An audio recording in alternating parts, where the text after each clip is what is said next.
Morning, guys. Welcome back to Language Arts. I saw lots and lots of good work turned in yesterday, our tarantula assignment. Quick reminder, if you haven't already done that assignment, I know there were some problems yesterday, just make sure you go ahead and do that assignment before you start today's assignment. So don't stress. I know today's is due today and yesterday's is already late. As long as you get it in before you do today's assignment, I'm not going to mark it late. Go learn about details first. So, assuming you've done the tarantula details assignment, today we're going to talk about introductions and conclusions. So, here's your page, and the assignment isn't here yet because, of course, I'm not in it yet. So, it's going to look like this. And if you open up our introductions and conclusions assignment, you can see today we have the orange boxes for the intro and the conclusion to work with instead of the details. And today I've given you the details. So when we're choosing an introduction and a conclusion, might as well make this big for you guys.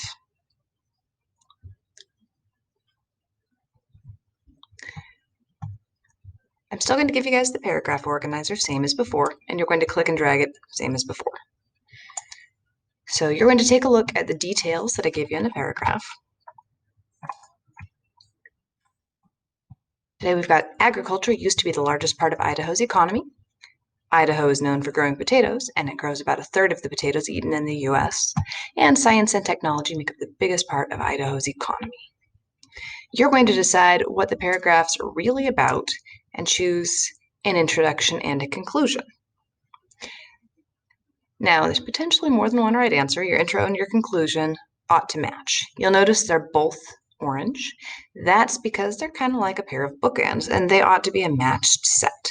So your introduction is going to tell the reader what they're about to read about in your paragraph, but you don't want to start with something like, today I'm talking about Idaho. One more time, don't choose this.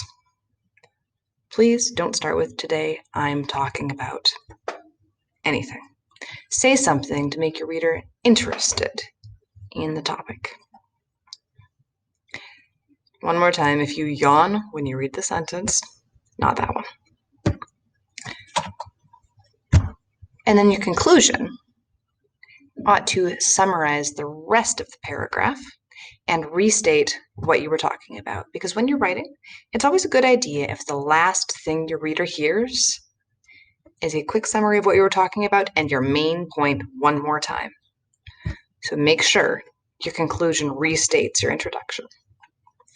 And just like yesterday, you can just click and drag these right in. So this first one, you don't need to write anything, just choose good choices for your introduction and your conclusion.